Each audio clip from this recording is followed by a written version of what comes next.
ask him about his good-looking hair this morning. Do you see that? Now, what is going on? I do this for you. Dude, I like it. What's going on with that? I got dressed for you, huh? All right, Matt. First of all, tell everybody who you are and why today is one of the biggest days of your career. And I'm very proud of you. I love you. I'm so happy. Trent, I'll see you at the National. I'm very happy for you, Matt. It's a big, big, big day. I know you've been working super hard. And I'm excited. Oh, look at that little, I like what you did there. You set your little Shark Tank background. That little Shark Tank flex. I thought you crushed Mark Cuban's head. Crush your head. Tell everybody the big news, and we'll take it from there. Yeah. All right. So first of all, I'm Gary's partner in VaynerMedia. We've been together for almost a decade in one way or another. Thank you, Gary, for everything. So I launched a SPAC last November with a team. Real quick, because I know this crew. What's a SPAC? Yeah, 100%. All right. Simply put, a SPAC is a publicly traded entity, the sole purpose of which is to identify another company to merge into. A great opportunity, and the end result is that company becomes public. And they're usually organized around themes. Mine is around digitally fueled businesses, principally direct-to-consumer businesses, but could be anything. And we've been hard at work looking for a deal for the last several months. Gary is an advisor in my SPAC, along with 10 founders. And it trades OCA on the New York Stock Exchange. So it becomes this vehicle. You go out and try to find a company to merge with, and then you kind of you've already been public, but then you kind of go really public as a public stock because now people know what the company is. SPAC is SPAC. What does that stand for? Special Purpose Acquisition Company. Right. So Matt went out, convinced institutions, financials, hey, believe in me, look at my track record, give me this money, I'm going to go then find a company, and it's going to be public, and we're going to win. Yeah, and I'll tell you just a quick idea, you know this, but I really Matt, people are asking, I'm sorry, people are asking what the symbol is, because people are opening the Robin Hoods as we speak. What is it? The symbol is OCA. On the New York Stock Exchange. But look, my thesis was pretty straightforward. You know this, Gary. Operators make the difference, right? Like when you operate and you know what you're doing in a certain area. I know what I'm doing in consumer businesses. I build things from scratch, and I've been partnering with CEOs for a very long time. And my thought is I put together a bunch of people like you, Christina Tosi's in my group, Scott Tannen, Bobby Brown, a combination of operators and marketers, 21 people total, that if we found a great business, we could help make the difference, right? And there's a lot of great research out there showing that SPACs that are led by operators actually outperform the S&P and other SPACs because operators make the difference, as you know, right? And I've watched the way you operate over the years and your hard work and a lot of different times when things weren't easy and you powered through to build the business you built right now. Same idea. So what is the company that so today's the day, right? Like obviously I've known, so for everybody's watching, this is cool for me because it's the first time I'm this deeply involved with a public company, right? Like I'm advising, Matt and I are very close. VaynerMedia is going to be working with this company directly. So it's fun because, I've never had a chance, with the NFTs. By the way, here's some mugs of my NFTs. They were, even though everyone's made a fortune, Matt, admit that you did not buy enough VFriends. Admit it right here on this show. I admit it, Gary, and I'm ashamed of that. It's actually still Sarah's right. Sarah, can you come and tell Gary how she's right here? She can tell you. Here's the brains of the operation. Sarah, I miss you. She told me we didn't have enough money. That's why I didn't buy them. She said we didn't have enough. No, but you know what I love? You sent me oh my God, wizard. Oh God, what was now I'm blanking. I love my little wizard. It was perfect. I sent Matt a Go. As everybody in here knows what a Go is, a Gary originally owned. Don't accept any of those OpenSea offers, Matt. Some people have made some mistakes. But Matt, honestly, well, let me tell you the company. Go ahead. Oh, wait, I want to say something before you say the company. For everybody here, this is like the NFT was like the first time I felt that people could invest in me. Like you're my only investment partner in my life, you and Steve Ross, besides my family. Like, so it's never been an opportunity. I'm not the lead dog. This is your thing, but I'm touching it enough. And it's like a $10 share. It feels like the first time my community can really get behind something in a, affordable way. Yeah, no, it's amazing. I mean, I've had the benefit to basically steal your ideas and ride your coattails for almost a decade. But it's nice to see everybody else get to join the party. But, and I remember I had dinner at Gary's house like 4 months ago. Remember, Matt? I'm telling you, buy CryptoPunks, right? Like, and I'm like, I don't know, Gary. I don't think they're they're just not that attractive. Shut up. Open your phone. But then I remember I gave up like Coinbase transferring to MetaMask. I was like, I can't. Big mistake. It's like Pretty Woman, when you want big mistake. So I just, but you're right. I should have bought more. I'm sorry. Tell us about the company. All right, I'll tell you about the company. People are literally chanting, "I want to buy shares" in the chat. Well, I'll just tell you about the company. So I always believe the number one point of investing is to identify a macro trend that you believe in, right, wholeheartedly. And once you find that macro trend, figure out who you think is going to be a winner. So the company I'm backing is called Kin Insurance. It's a direct-to-consumer homeowners insurance business. I love when people say, "Oh my God, so boring. I can't believe you did insurance." Like, ask Warren Buffett that question, who's probably owned Geico since like 1951. Why I like Kin? It sits at the intersection of a number of really important societal shifts. Number one, climate change, right? Like, climate change is here to stay. And if we don't figure out how to harden our homes and how to navigate climate change, we are not going to be able to survive in our cities, right? We're going to have to retreat and continue to retreat. And you can't thrive in a metropolis without insurance, right? The way insurance companies are going to navigate the future is having a completely data-driven model that is direct to consumer, that isn't distorted by a middle person who may say that your roof is perfectly fine and new when in fact it's 15 years old. There's lots of distortions in insurance, and insurance is a virtual product. There's no reason why you should go to a storefront to go buy what is essentially, imagine going to a storefront to buy an NFT. Let's put it in the language of like, VFriend, right? It's completely illogical. Insurance I don't think, contract. listen, I don't think, I've been telling my dad for years, let's shut down wine. Like, I don't know why you should go to a store, period. Listen, I know that it's a fun experience. I think retail will live forever. But there are absolutely certain things, insurance surely being one of them, that it makes no sense. A coat? If I sold coats, yes, try it on, this and that. Well, you hit on a great point. Like, and I love Casper, a friend of mine. But if you think about it, selling a bed like DTC, there's a lot of leaps in logic to get there, and that's the problem with a lot of direct-to-consumer businesses. They're trying to wedge their way into an industry. Insurance is a product that should be sold. So that's that's. Hold on, Matt. Hold on. I need to know how many Mr. Barrett just said done. OCA bought. Mr. Barrett, I need to know how many shares you bought. Matt, you can buy one, right? You can buy one for $10. Yeah, but I actually would encourage everyone, honestly, go to kin.com, go read the investor presentation, watch the videos, I always say, do your work. Like, at the end of the day. Hours of homework. What? Do your homework at the end of the way.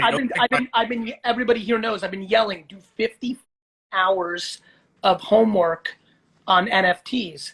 Somebody said, do you want us to buy OCA? I don't want you to buy anything. I want you to do your homework. Do you believe in Kin? Do you believe in Matt? Look at that face. Do you believe in Vayner's marketing as the agency partner? Do you believe in my advisory? That's the question. Yeah, I always tell people, do your homework at the end of the day. That's what gets me excited. Gary, what's next in NFT land? Oversaturation.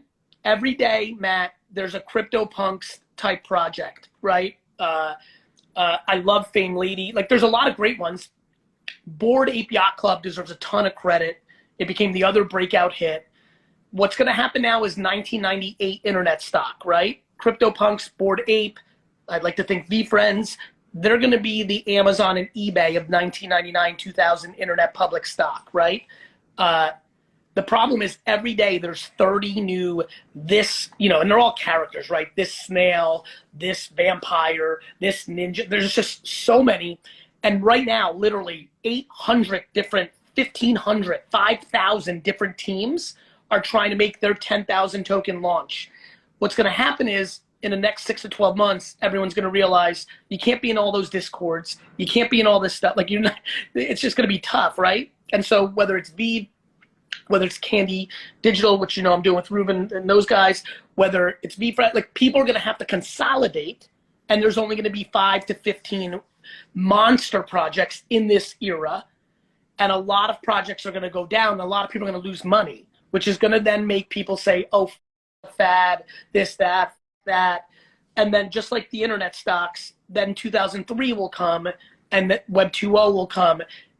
NFTs are going to be utilities. There's not going to be a ticket. You know, you're, you know, partner to Dolphins. You do a lot of events. This is something you know well.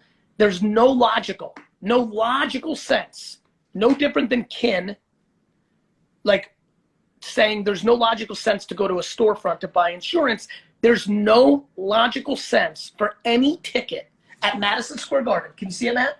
I see it. That place, there's no reason on earth for the Knicks or the Rangers or the concerts to ever issue a paper or a QR code instead of an NFT, because the NFT, God forbid, it's Billy Joel's last concert. If MSG issues the NFT and that starts trading as a collectible, they're going to keep a 10% royalty instead of me with my ticket stub selling it on eBay. There's no logical sense in a decade, I'm going to give it full 10 years. There's no way that not every ticket is an NFT in a decade, because there's no reason for it not to be, because there's only upside for the issuer and the cost is lower. What that's going to lead to is every human in a decade is going to interact with an NFT, start to understand it, and then it's going to get real. Like VeeFriends, you know, people were, you know, in the comments saying like almost everyone's like, I should have known better. I should have bought more. What I'm laughing about is they have no idea that it's way crazy compared to where it's going to be in a decade. So it always feels weird, right? It's always like, you know, like I bought Michael Jordan rookie cards at 40,000. You know how long I was on that for, like 3 years, right? Then I went to 240 and I still thought it was cheap, and I bought a bunch more, but that was hard for me because I was sad that I missed it at 40. But I'm glad I did.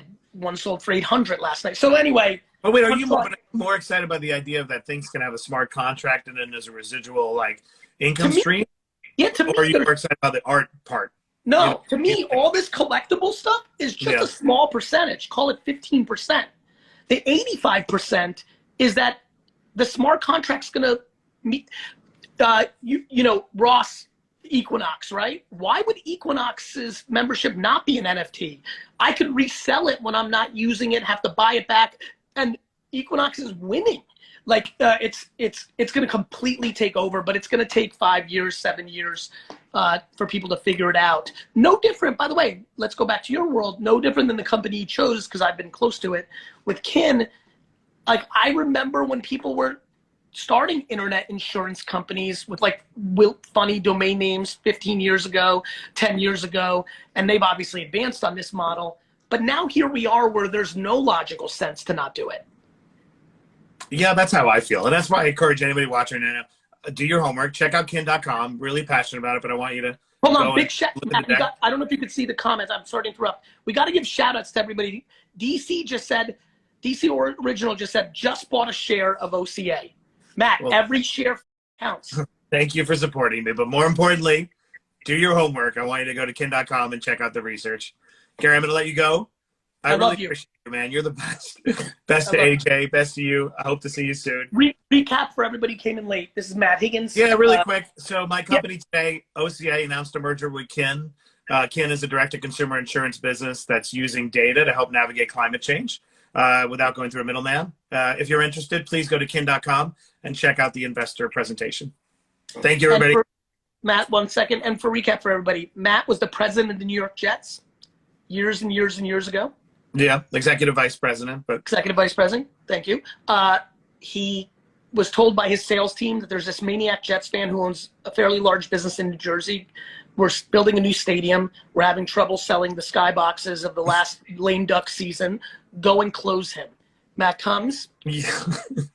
We completely hit it off in seconds, and I start getting into rants around the world's changing, because me and AJ were just months away from starting VaynerMedia. I was just about to graduate. Matt, no, perspective, I'm at a bagel store, right? And take it over. Take it over, Matt. Take it over. This guy, he doesn't have enough money to buy a suite. He's going to buy the Jets one day, not today. And so I sit down with him in this bagel store in New Jersey, and Gary's hands are moving wildly. You don't understand.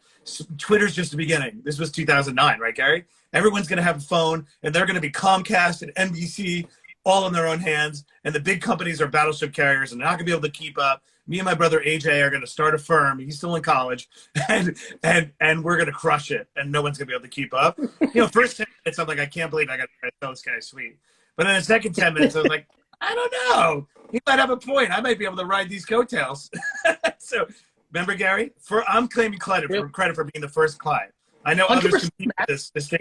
I know Brett Yormark, Brett Yormark, president of Rock Nation, who was at the Nets at the same time. Very similar story, very similar timing, but Matt was absolutely number one. And that has been like really your MO of intuitively understanding people, which is why, when you told me that you were doing this, I personally had confidence because I was like, he's going to find someone he believes in. And we've talked a lot about the genre of insurance and what Ken's doing, but the humans behind it. You and I are similar, and I admire how confident and self-possessed you are. I admire that, and you're much better at that than I am. But I do like being early, and I like backing great people, and I really don't need anyone else to agree for a while, right? I think you are similar. It doesn't bother me. That's why I want people to do the work and the research rather than just take my word for it. So, but you and I have been at it ever since that time at the bagel store. Matt, let's talk about something else. What does this feel like? What does this feel like?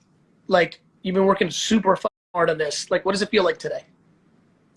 That's such a good, but probably feels like a relief. You know me. I'm so locked in on execution. It's nice to get going. That's the number one emotion. I'm excited to see a lot of great people at Ken. So fired up today. Honestly, that brings me a ton of joy. When you have something really special and you get to share it with the world, it feels good to finally let it out and share it, to be perfectly honest. And, now I'm just, what's the next execution I need to do, right? What do we got to do next? Awesome, man. Good luck. Love you. You're the best, Gary. Love you. Bye-bye. Talk to you later. Evan, thank you so much for having a couple seconds and being able to tell the Believe Nation a little bit about Empathy Wines. It means a lot to me that you would take this valuable real estate and time on your channel to give me some love. It means a lot. It's just good karma points, and so you're awesome. Thank you. Believe Nation, if you're into wine at all, go to empathywines.com. My whole career's work was poured into producing a wine that rivaled $40 to $60 wine for 20 bucks a bottle. I'm just super excited about this subscription-based wine business. You can order 3, 6, or 12 bottles in subscription form, rosé, white, red. If you search on Instagram or Twitter, you will be blown away. People are literally like, I don't even like Gary Vee, but the wine's good. Super proud of the effort. Thanks, Evan, for the time. Wishing you guys all happy and healthy. If you want to learn how to market on social media like Gary Vee, check out the video right there next to me. I think you'll enjoy it. Continue to believe, and I'll see you there.